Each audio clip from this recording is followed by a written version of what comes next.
I'll share it once we're going. Okie doke. And hit the record. Yep.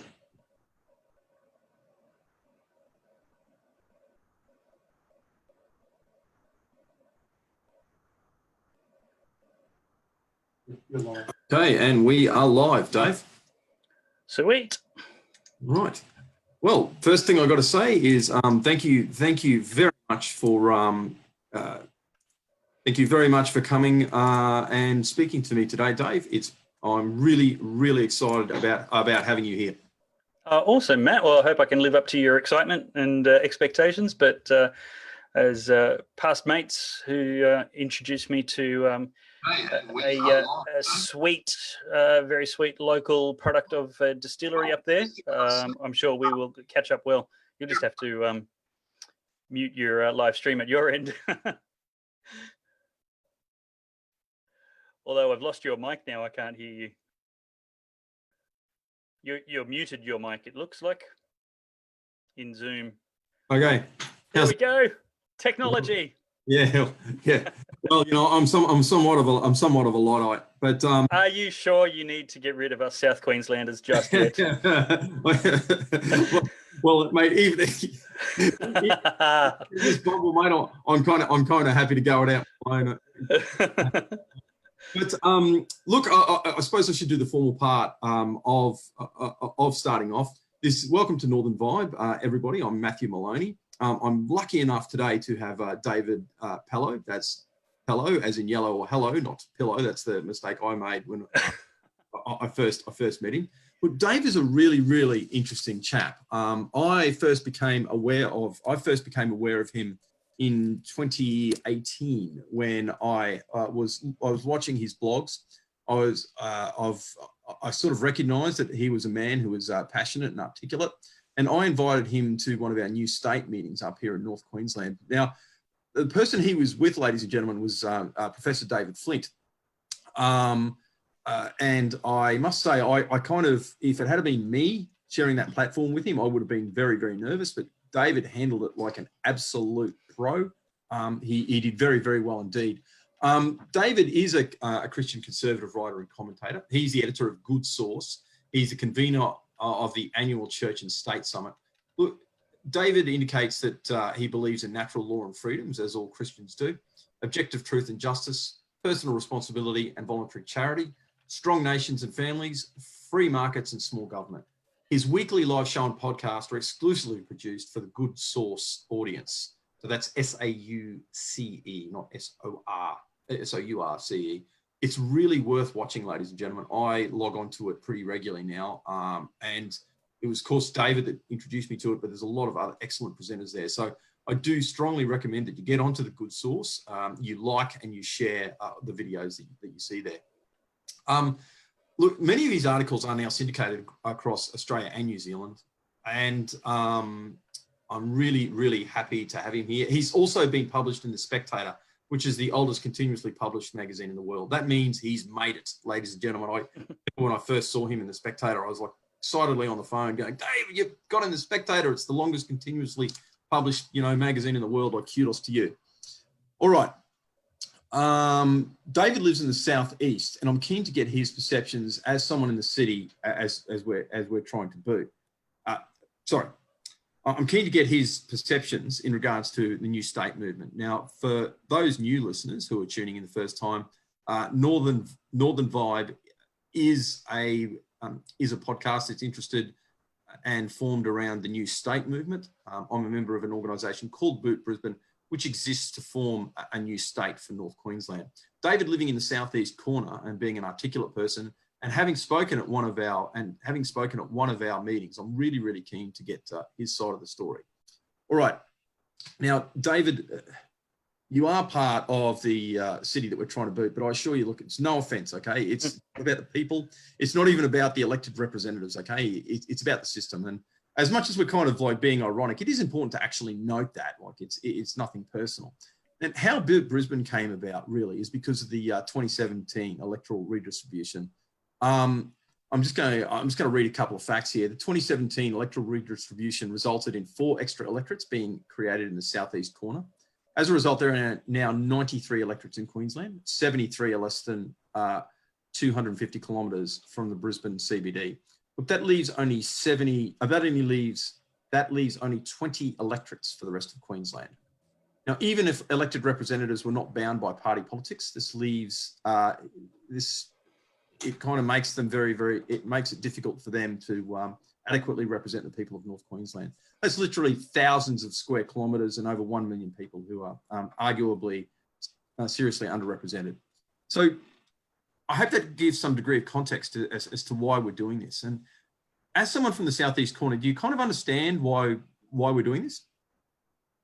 Yeah, definitely I do. One of the underlying values I have, which is very sympathetic to the case for a new state, is that of competitive federalism. And that is essentially the opposite of a centralised government, that you actually have more efficiency and smaller bureaucracy whenever you have more centres of government. And that's possibly inverse to people's instincts and intuitions, but it's actually the case. If you just had one big centralised government with no outsourced, decentralised centres, then you actually have a bigger bureaucracy than the sum of all the centres would be if you went for decentralised government. So competitive federalism essentially says, let all the states be sovereign, let them all be independent,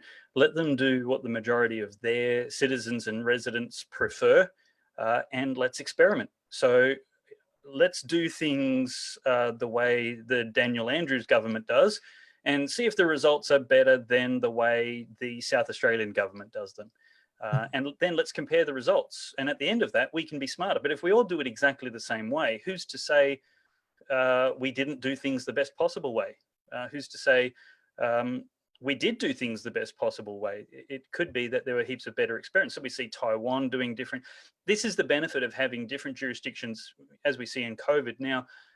Globally around the world, people are doing things differently. We can compare and contrast and learn really good lessons from it.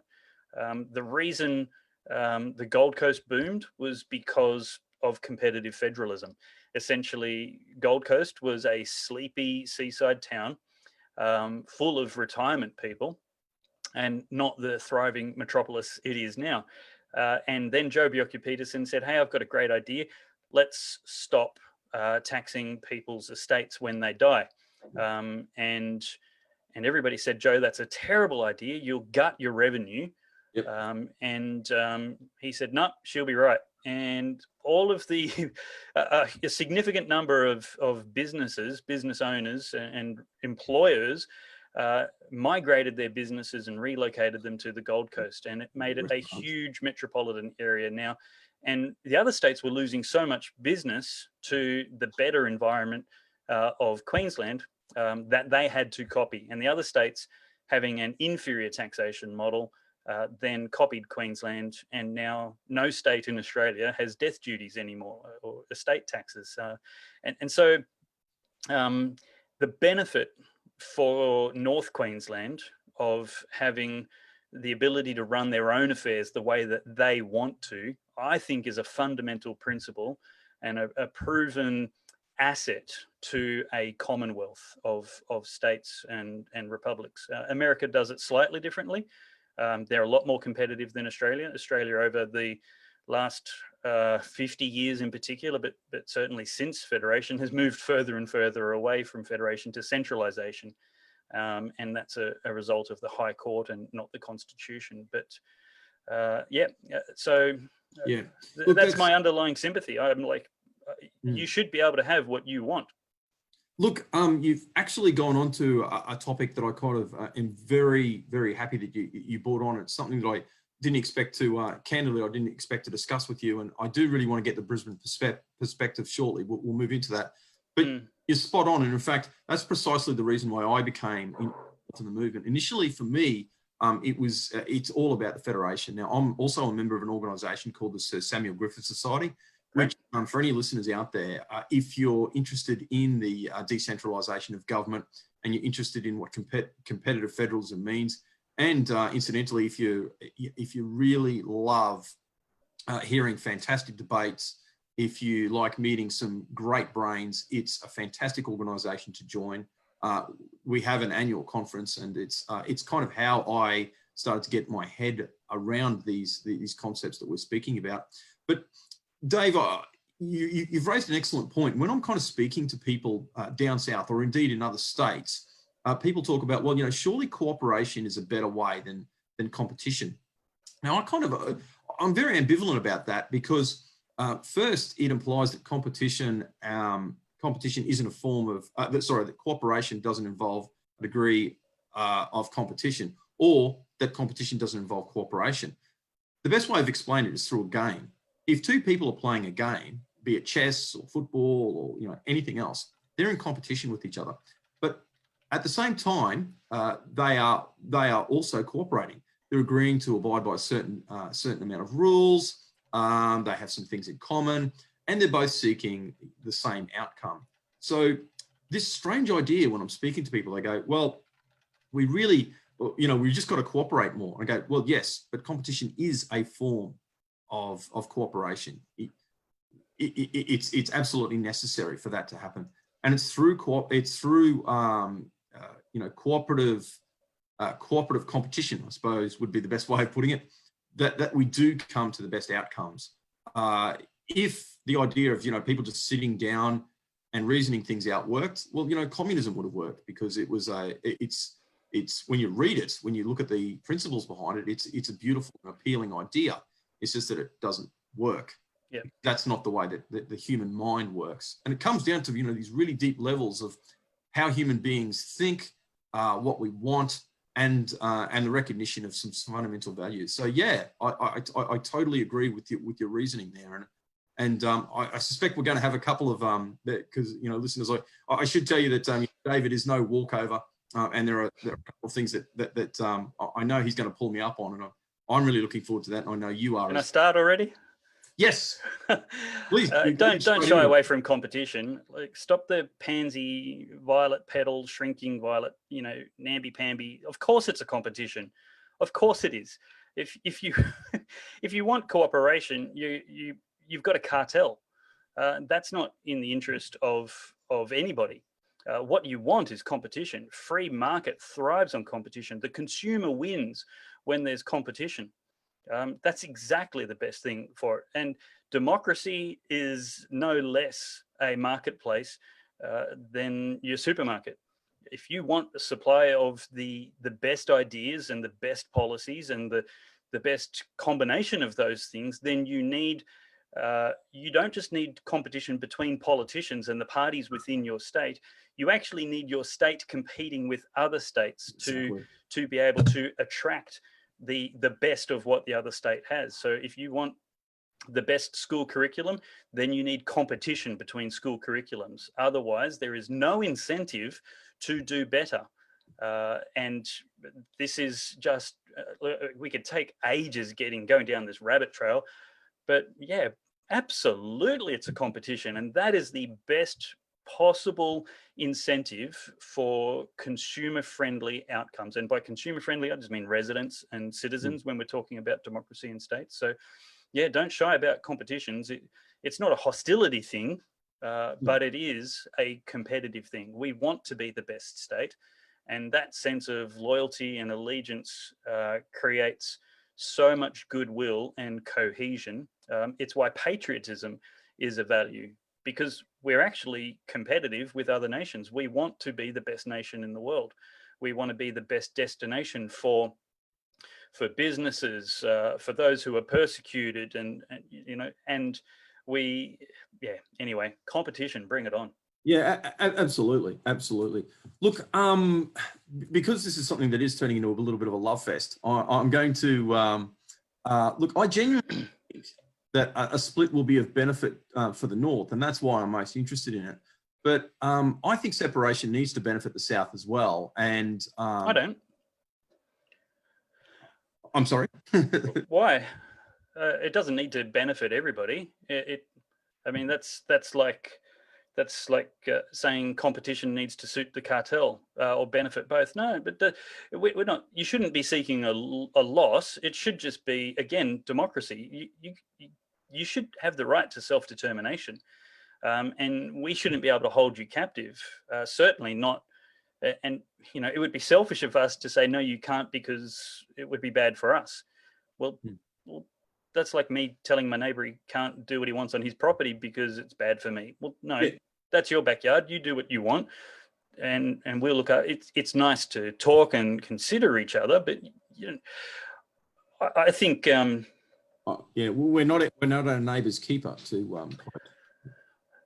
Well, yeah, I mean, individually that's a principle, but collectively as governments, it's not your first responsibility as a government. If we're going to talk theology, your first responsibility as a government is to your citizens. A better example would be as a father, my first responsibility is to my children, not my neighbour's children. I don't even have an equal responsibility to my neighbour's children.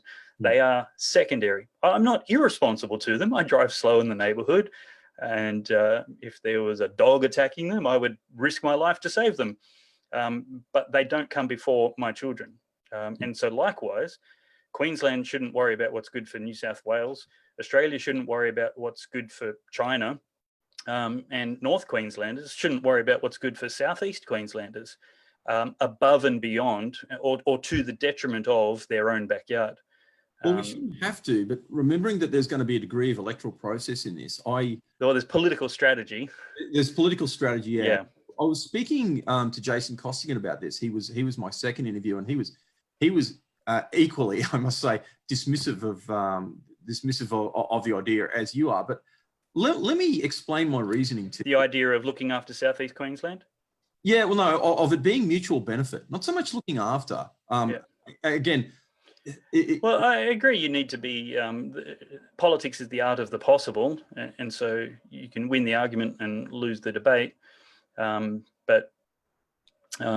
incentivizing Southeast Queenslanders or answering their concerns is probably prudent.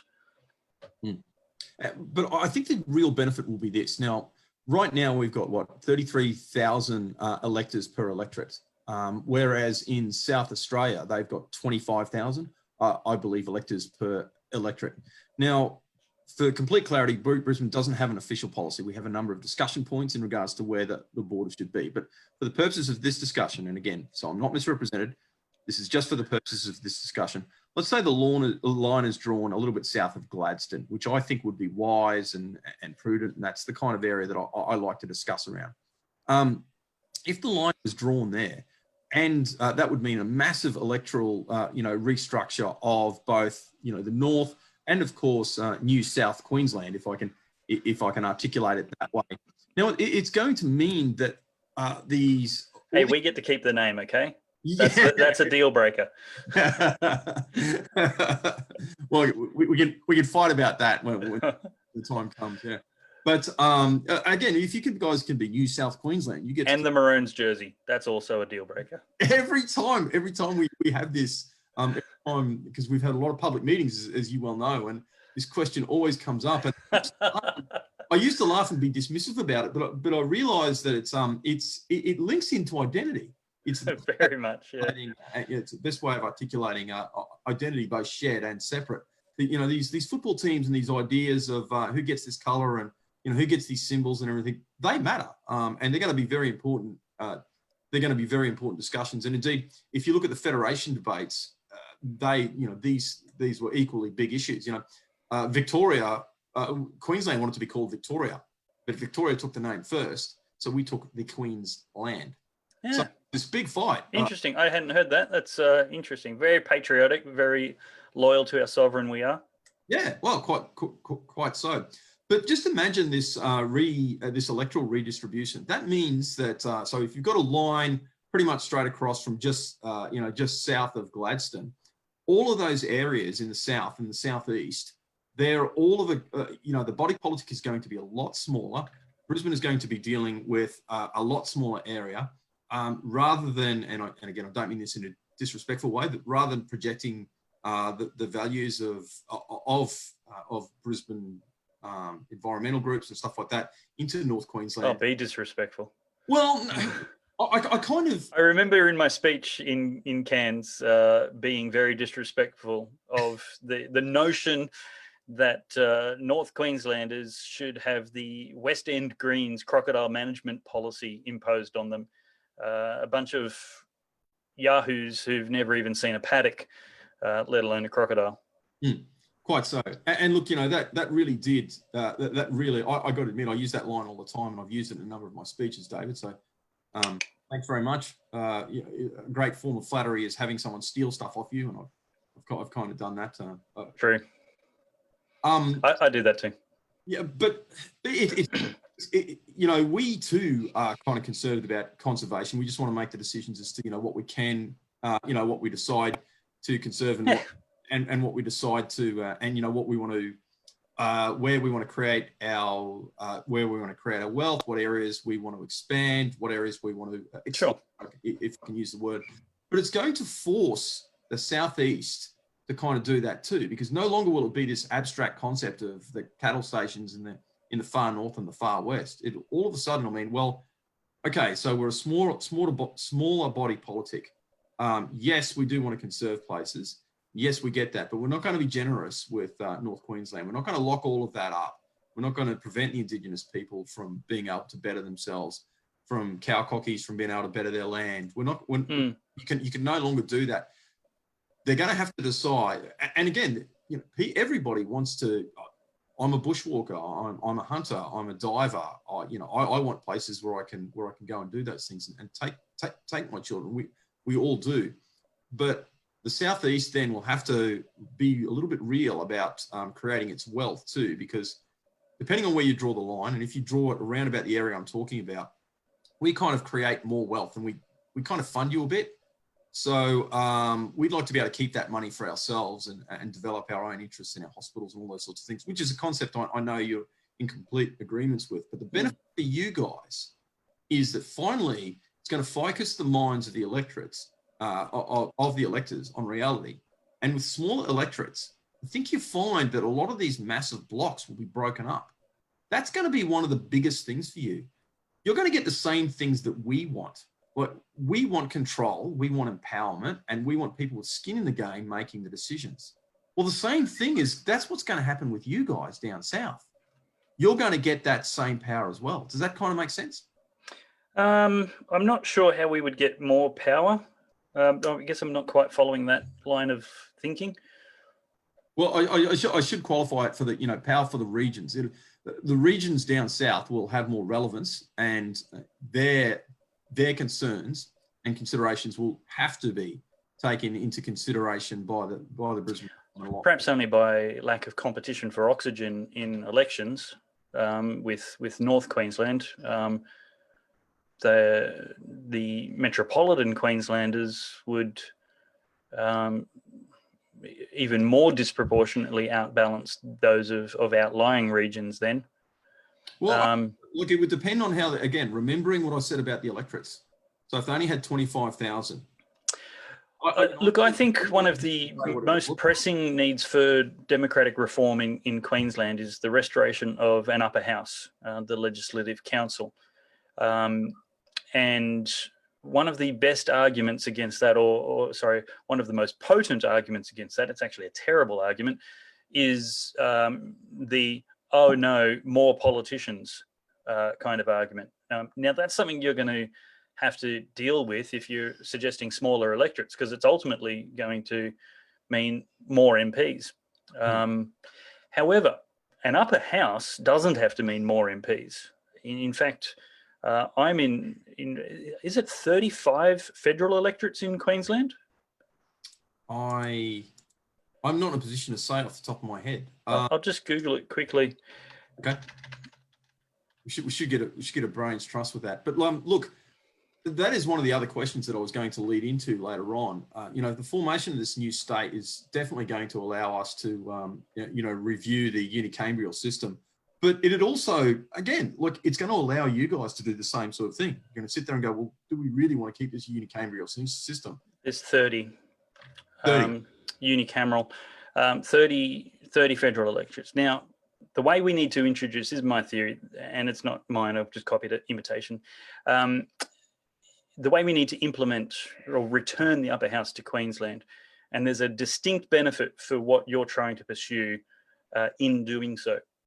But the upper house, the proposal is, forget about all the electorates that exist at the moment. For every federal electorate, which is 30, we divide it into two, or don't divide it, but we have 2 lower house MPs for each federal electorate. So each electorate then, federally, would have 1 federal politician, 2 state politicians in the lower house, the people that make the legislation and do the budget, etc., and then 1 upper house politician. So currently we've got 93 state politicians. With 30 federal electorates, we would go to 60 in the lower house and 30 in the upper house. So we'd actually end up with less politicians than we currently have. And 2, looking after a federal electorate for state issues is more than enough. You don't need to have a low number like 25,000. But the benefit then of having an upper house is that you've got smaller proportions. So all of the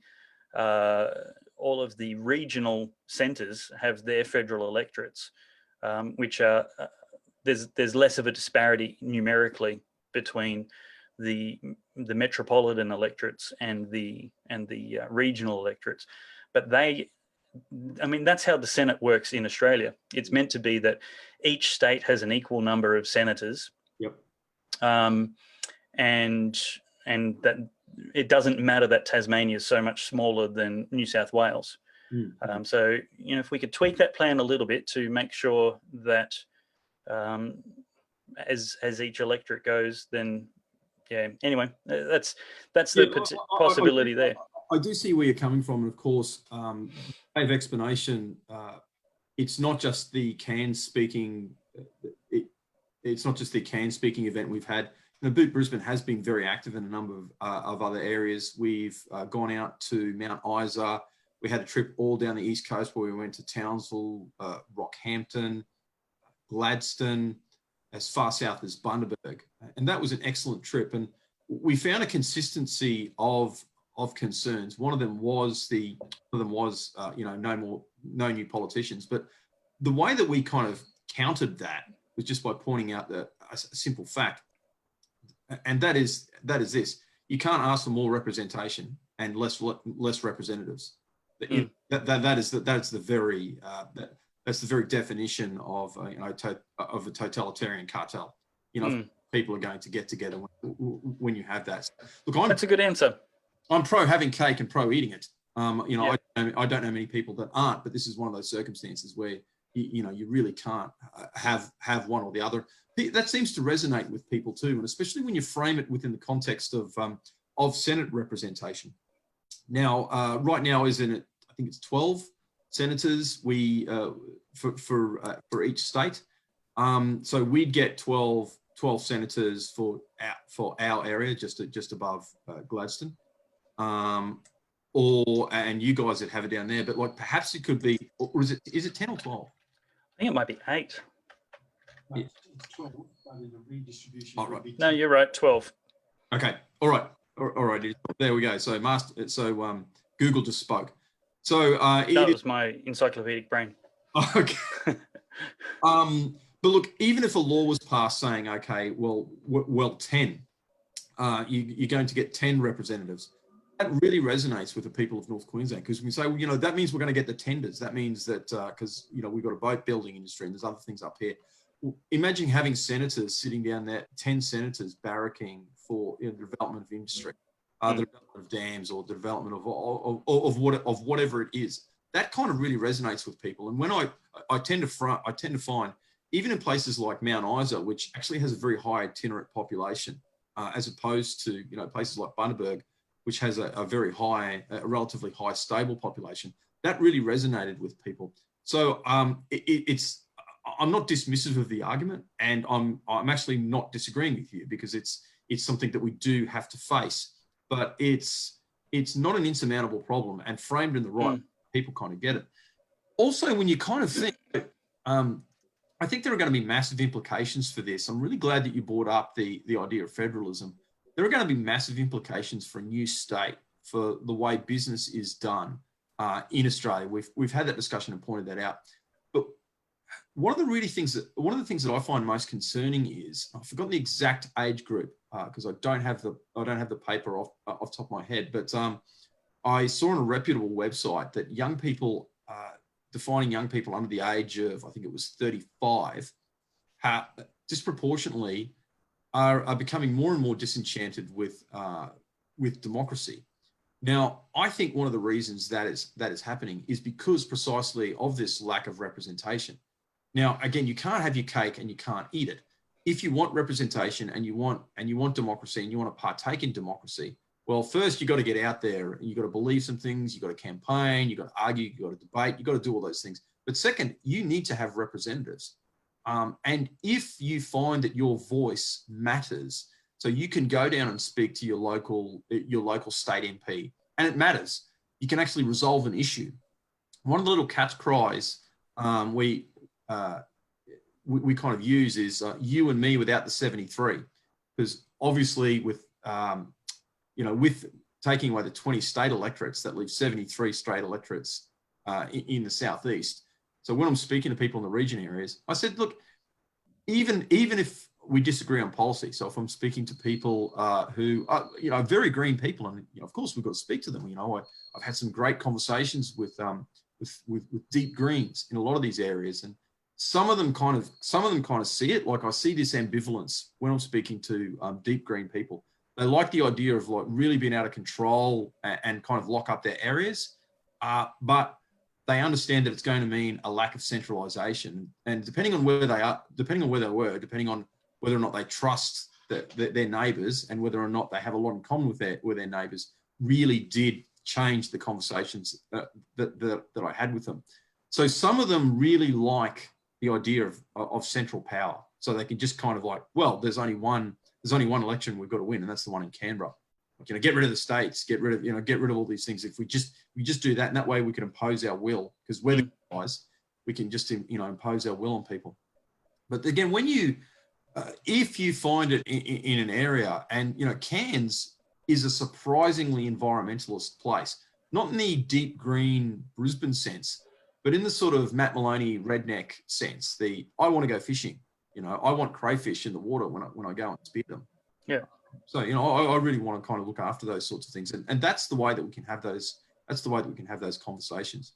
So if my green friend and me can sit down without the 73, I find that resonates with people, even people from, who have very different worldviews than we do. Sorry, I mean to use the royal prerogative we, because we do actually differ in some ways than myself and some of my deep green friends do. I don't have any extra thoughts on that. Just on the thought of green environmentalism, I think most people are conservationist inclined. Greens mean a lot more than that, and there's a lot of conservationists who've been tricked into voting green, thinking that it's primarily an environmental party, when it's a deeply culturally revolutionary party.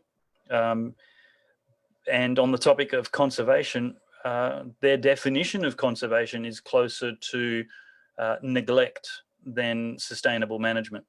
No, absolutely. Look, neglect and abandonment, and treating humanity as a virus, and believing in myths like overpopulation, which is again where there starts to be this crossover between their version of extreme environmentalism and extreme social agendas. Yeah, absolutely. But we've got to be able to talk, and I believe a decentralisation of power. Yeah, look, I think one of the things I disagree with that you said, and it's probably a case of to a hammer everything looks like a nail. In the diagnosis of people not liking democracy, it's probably not. I wouldn't have thought it was lack of representation. I would have thought it was lack of education, and And I guess that's why I do what I do. And so maybe I'm the hammer seeing the problem as a nail. Yeah, well, again, it's just these people who have no idea what democracy is. They have no idea what socialism is. They have no idea what capitalism is. Yeah. And they are manipulated emotionally, certainly by left-wing narratives, and certainly by the mainstream media. People like Alexandria Ocasio-Cortez, you know, is just crazy. We published an article today on the Good Source about Teen Vogue advocating for the abolition of landlords. Property and accommodation is now a human right. Gimme, gimme, gimme, gimme. It's just, you're taking economic advice from Teen Vogue. That's terrible. Yeah. These are not the people we need educating our young people about politics. This is why they think democracy is bad, is because their teachers are dumb as doorknobs. Well, I mean, I kind of, I don't, I'm really seeking a debate actually, but to be candid, I'm agreeing with you more than I'm not, with the following qualifications. Participation is a form of education. Oh yeah. And participation needs to be real. Yeah. Like, it needs to mean something. Again, you need to be able to sit down. Like if you've got an issue, and you need to be able to sit down and talk to it with a staff member from your local MP's office and solve it. And look, one of the other, we're actually a little bit over time, so I'm going to kind of, I'll get a couple of comments off you shortly, but one of the things I really wanted to raise, and I know this is a little bit kooky, but I really like raising it because it's such an interesting point. When we were at one of the regional discussions, it might have been the one up the table ends, I'm not sure. People started discussing, you know, well, where would the parliament be? Where would the capital be? And all these perfectly reasonable questions. Bill Bates, who is the president of Boot Brisbane, made this. G'day, Bill. Sorry, yeah, he's probably watching. Hey, El Presidente. He made this wonderful comment that I use all the time and really, really, I've got to say, resonated with me a lot. He started talking about the Star. He started, well, kind of like Star Wars. He used the analogy of the Star Wars Federal Senate.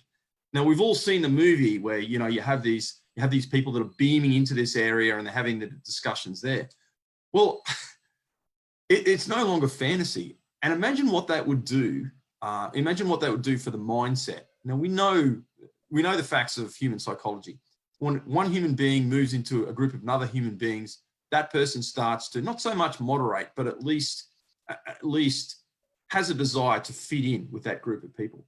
So if you've got a really good North or Central or Western Queensland representative, by the simple fact of being with other people in the southeast corner in a different environment with people who think differently, that's going to affect that person's psychology. It's going to affect the way they vote. It's going to affect all these sorts of things. These are human characteristics. They're kind of immutable. There's really nothing we can do about them. But imagine overcoming that problem with something like, you know, President Bates's Galactic Senate. So you could be sitting there, you could have a person who would walk in with a problem. They're sitting there discussing it with the MP. The MP looks at his or her watch and goes, oh, look, sorry, I'm really enjoying this. In fact, it's relevant to the discussion I'm having. I've just got to beam into Parliament now. So they go into the next room next door. They Skype in kind of like this, and they have a discussion. Now, that person has just come from the room where they're talking about. They're still in their environment. They're still mentally in their area. They're still physically in their area. And they haven't joined the herd mentality of the critical mass of well, I use politicians when I want to slag people and elected representatives when I want to say good. So, you know, in the critical mass of politicians there in the southeast corner. Just, I really think, you know, when Bill raised it, I've got to say, and it was almost a throwaway line, but that really resonated with me. And basic understanding of human psychology, I really think that would make a massive difference on representation. Think of the implications for democracy as we're talking about, and then think of the flow-on implications for these other issues that we've kind of discussed, where it's been like, well, all right, that's a form of education where it kind of matters, where that person walks out of the office and go, you know, there was a point to that. there was a point to me talking to my local MP. And electorate, for 33,000 people, and you look at an electorate the size of Cook, like this is not a shot at Ms. Louis, who is the current member for Cook. Like, it doesn't matter who is there, but that's an enormous electorate, and is disproportionately Indigenous. It's true, but there's a lot of interest that, I don't want to use the word conflicting, but there is some, there are some interests that are in tension there, and there are some interests that are the same. Again, when you get something that's that big with such a big demographic, you kind of really how representative that representative is debatable. And again, that's no sledge on Ms. Louis. Because Boot Brisbane is, I have my political views, and I would suggest that broadly speaking, where I see myself as a moderate conservative libertarian. How true that is and how accurate my self-image is discussable. But we're trying to, I don't want to annoy, because we're getting quite a few hits on this, and I really don't want to annoy Labor voters. And I don't want people who are concerned about green issues, and I don't want to annoy anyone who has a worldview different than me. In fact, we want to bring them into the debate. So yes, I've got my worldview. Yes, I think, of course, politics influences worldview, and there's a circular nature to that. But I really genuinely believe that with us speaking, that this is going to revitalise democracy, going to revitalise the federation, and it's going to be good for everyone. It really is going to be a win-win. And I don't say that, just looking for this idea of like, oh, isn't it nice? It's like, no, like this matter, like democracy matters. The legitimacy of democracy matters. Yeah. The legitimacy of the federation matters. Competition matters. Cooperation, cooperative competition matters. Competition matters. All of these concepts are really, really important. I think one of the struggles is going to be the common sentiment nowadays that that you expressed before, get rid of the states. So getting another state is like getting another politician. It's the thing that people haven't been taught to value. They haven't, and it's ignorance. They just don't know that the colonies, the states, are the backbone and the fundamental building blocks of Australia. It's not the town councils, and it's not the Commonwealth. It is the states, sovereign, independent, and fiercely competitive and proud.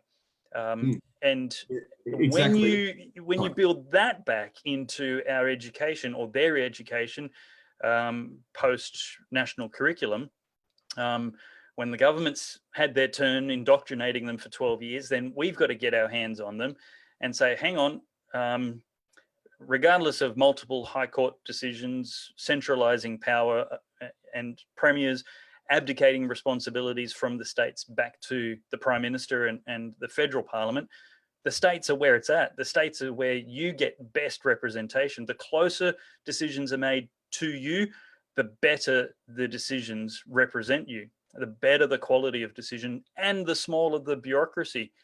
Now, what would be better than that is more states. More states would be the thing to that. The other challenge I think you're going to have is Australians in particular, people in general, are inclined to make significant changes when there's significant problems, and inclined to maintain the status quo when they're comfortable.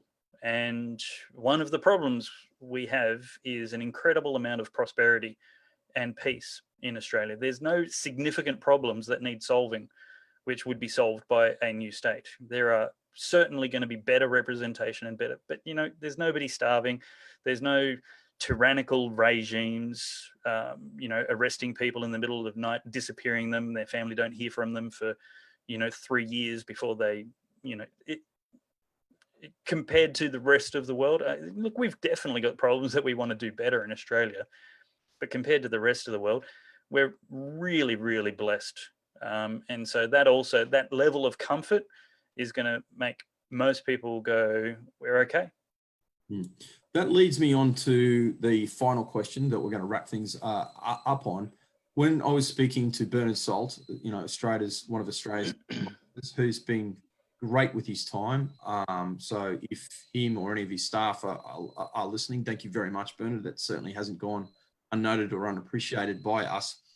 He fundamentally articulated almost exactly what you did. He goes, look, it's because things are pretty good. He goes, anyone who actually knows about, and I'm paraphrasing here, but anyone who actually knows about the issues and understands what's going on will see the complete logic of what you want. Like, is it legal? Yes. Can you afford it? Yes. Is it desirable? Yes, if you believe in democracy. He said, but you haven't got an emotional hook. You haven't got, you know, a good enough slogan. You haven't got something that's going to ignite people. Just off the top of your head, is there anything that you can think of that, you know, the new state movement, you know, could or should be using it? But again, remembering that, you know, we really do want to, we want this to resonate with the people who we want to politely and amicably divorce from. Think of. Sorry to put you on the spot. Yeah, look, I'm not going to come up with anything really amazing straight up. And the emotional kind of thing that you need isn't going to be nice towards Brisbane. I'm thinking something like the crocodile management plan developed by West End doctors' wives doesn't cut it here. Soccer mums, something like that. You don't want to be sexist, but the West End crocodile plan doesn't work in Townsville, doesn't, and you can localize it. Anyway, like I said, it needs workshopping. You know, I grew up in country New South Wales. I haven't spent much of my life in metropolitan regions, and yet when I came to northern Queensland, I said when I was there, I was absolutely excited. It's the first time I've ever seen a, you know, just a little bridge over that you get on every highway over a dry creek bed. And I've seen them everywhere in Australia, but I've never seen them with beware of the crocodile signs before. That's a novelty for, I think, for anybody south of Bundy, but there you go. That's a unique thing that maybe there's something there. You know, we have no idea what it's like to have your dog taken by a crocodile. Apparently that's a thing in North Queensland. It is indeed a thing. We have no, and to then not be allowed to go and shoot the crocodile, that's a problem. I think it's maybe uniqueness that we should focus on, actually, David. So but this is the thing. Like, I don't even have an idea. There's no way the media has educated me that crocodile populations are now encroaching on people's backyards where they never used to. And the answer is a rifle. Well, but the problem is a greenie. I'm going to respectfully disagree with the idea that you got no ideas, because you just gave us one, and that's okay, cool. Well, the other one is I stayed at some holiday accommodation up in Cairns a couple of years back, and I decided not to go for a swim for apparently unrelated reasons, and then what's his name? Man, a bloke up there said, oh, good thing you didn't go for a swim. There's heaps of crocodiles on those beaches. I'm like, what? He goes, yeah, it used to be a really popular swimming beach, but now it's nothing new to see a crocodile there occasionally. I'm like, there weren't even any signs or anything. He goes, yeah, mate, they're everywhere. So, you know, the encroachment on the common day lived experience of North Queenslanders, nobody south of Bundaberg has any idea what that's like. Well, look, on that magnificent idea of uniqueness and the concept that we should focus on that, and you know, we're going to wrap things up. Thank you very much for turning up. For all of our listeners, please like and share Northern Vibe. This is only the third interview. We're already into the hundreds of likes and shares, but we really don't want to stagnate there. We need your help. I promise I will get more professional as I go along. You know, David is an interesting, informative, and exciting guest. We have we've got some more fantastic guests coming. John Roscombe is on next week. And I'm going to having a few extra contacts. It's going to be good. We're going to have some guests speak about the legalities of it. I'm going to have my good mate David Flint on, and it's just really going to be exciting. So please continue to tune in. Do like and share us. We really, really need that. Jump on David's site, Pellowe Talk. Pellowe. I was kidding you. I'm kidding you, man. I just had to throw You'd pulling my leg? Yeah. The other one was taken by a crocodile. Yeah. So no, jump on Pellowe Talk, and also jump on the Good Source. It really is interesting, informative. I've seen some excellent discussions there. We need a really good article about the proposal for a new state. Matt, do you know anybody who would want to write that? I think I can assist. That'd be great. Do that. Let's get it up. Goodsource.news. All right. Well, look, thank you very much. On that, we're going to wrap it up. We've gone a lot longer than I expected. I wanted to keep it under half an hour, but you're time flies when you're having fun. It really is. I've sincerely enjoyed this conversation. I thought you'd be a bit more fiery. You almost kind of let me down there. Oh, really? Okay, sorry. I wanted you to treat me like a green. I treat the Greens with respect. Yeah, again, it's not their ideas. yeah, exactly. I mean, they're all our fellow citizens, and dumb as doorknobs. Well, you can't have a democracy without a demos, and you can't have a demos without a conversation. So, I'm sincerely, and it's not as if there's nothing. Again, there's this misrepresentation of what it means to be concerned about the environment. It's like I kind of get angry when people indicate that, but we do need to open these conversations. And absolutely. I handed out election flyers next to a Greens volunteer one election at the Kevin Rudd by-election. That's a while ago now, and I was greener than she was on everything environmental. I was living a much more sustainable lifestyle than she was, and and we got on great. We had great fun, and she was absolutely surprised that this far-right Christian fundamentalist was so sympathetic with most of her ideas, except for the social revolutionary ones. Yeah, and actually, I'm going to get some, hopefully, some quite left of centre people on. Mr. Pine has some of my other colleagues have been in conversation with him. We've got awesome. Yeah, and look, he's a really interesting man. I'll see if I can connect you with one or two other left of centre people who are reasonable and fun to have a conversation with. Mate, I would really, really appreciate that, actually. I won't drop any names publicly in case they say no. Yeah, well, and the other thing is they mightn't want people knowing that you're talking to them. Oh, no, they've been on my show. Oh, right. Oh, there we go. Yeah. Right. Well, look, again, thank you very much. Please like and share. We'll see you all next week. Dave, if you could kind of just stay online while we do all the pausing and all that sort of stuff, because I just do want to have a quick catch up. But too easy. Yeah, thank you, David. Thanks to my regards to your family. Thanks to all the listeners, and we'll see you next week. Bye bye.